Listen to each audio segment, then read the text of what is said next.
अस्सलाम वालेकुम। गल सुनाउण लगा तुहानूं छोटी जी एक अज जरा सुन के। कई बंदे बड़े हुशियार होंदे ने जिहड़े ना आपदी हुशियारी तो वजह तो जिहड़े ना कईयां थावां ते जुत्तियां खा लैंदे ने ते कई आपदियां चलाकियां दी वजह तो खा लैंदे ने ते कई तो बहुत हुशियारी की वजह तो जान तो भी चले जाते हैं। इदां ही ना ते तिन्नां बंदियां दी आपस च बड़ी यारी सी।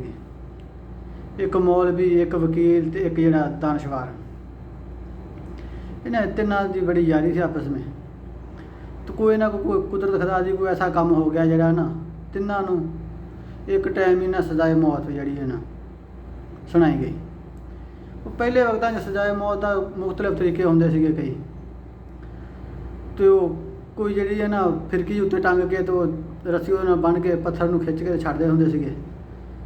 ते उन्हां ने जो तिन्नां नूं सजाए मौत सुनाई गई, उन्हां ने वो जिहड़ा ना पहले मौलवी नूं लिआंदा जी, पत्थर के थले लम्मा पा के तो रस्सी खिंच लेंदा एक बंदा जिहड़ा, फिर उत्तों छड्डदे हुंदे ने। वो मौलवी नूं थले पाया उन्होंने, एक बंदे रस्सी खिंच के छड्डी तो उत्ते जिहड़ी फिरकी जी कोल जाके ना मौलवी तो ये इन्नी उच्ची जिहड़ी है ना पत्थर हो गया जी आके उत्तों। उन्हें आख्या जी कोई साढ़े को गलती हो गई है, मौलवी बंदा साढ़े को जिहड़ा ना कोई बेगनाह जिहड़ी है इन्हूं सज़ा सुनाई गई है।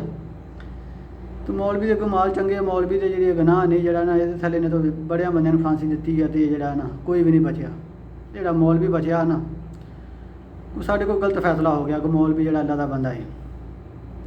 तो जिहड़ी उत्ते फिरकी सी उहदे उत्ते इन्नी खटमी जिहड़ी है ना उन्हें तो गंढ दित्ती सीगी रस्सी नूं, वो उत्ते फिरकी जाके फस जांदी ते पत्थर उत्ते रुक जांदा सीगा।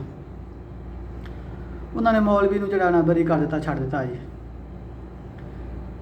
ले आए जी वकील नूं, वो वकील नूं ले आए तो उन्होंने जिहड़ा उन्होंने भी छड्डी, उन्होंने रस्सी खिच के ते वकील नूं थले लम्मा पाया तो जो छड्डी तो जिहड़ा ना रस्सी उन्नी उत्तों फेर हो गई पत्थर आ के।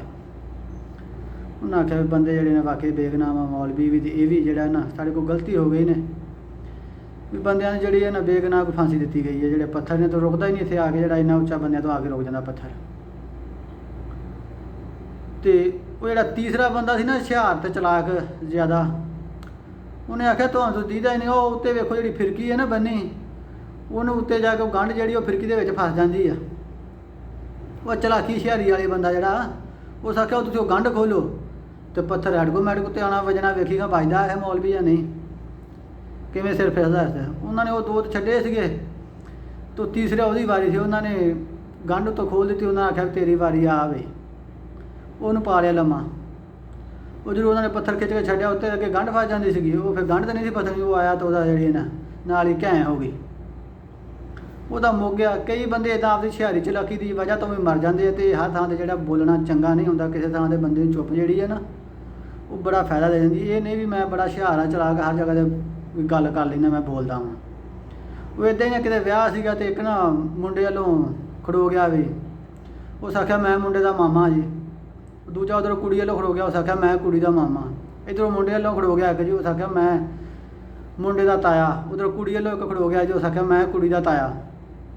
इधरों मुंडे वालों खड़ो गया, उस आख्या मैं मुंडे दा चाचा। उधरों कुड़ी वालों खड़ो गया, उस आख्या मैं कुड़ी दा चाचा। उधरों मुंडे वालों एक खड़ो गया, उस आख्या मैं मुंडे दा यार। एक उधरों शीशे की कुड़ी वालों खड़ो गया, उस आख्या मैं कुड़ी दा यार। तो वो वाह वाह फिर चित्तर छुत्तर पै, जो कुड़ी दा यार आख्या फिर चित्तर पैने से दो घर ने फड़ गया चंगे चित्तर छुत्तर मारे वो। तो उसकी जरा तबीयत सैट की। कई बंद ये नहीं पता होंगे भी असी बोलना, जो सिर्फ उन्होंने पता होंगे ये नहीं पता होंगे भी कितने बोलना वा, भी या साड़ी गल करन दी है या नहीं करनी। फटाफट उन्होंने गल करनी होंगी है बस। ये चलाकियां झारियां वजह तो कई बंदे जिहड़े ना बहुत छित्तर छुत्तर भी खा लेंदे आ ते जान तो भी चले जाते हैं। तो इस करके ख्याल करना चाहिए वा बोलने तो पहले।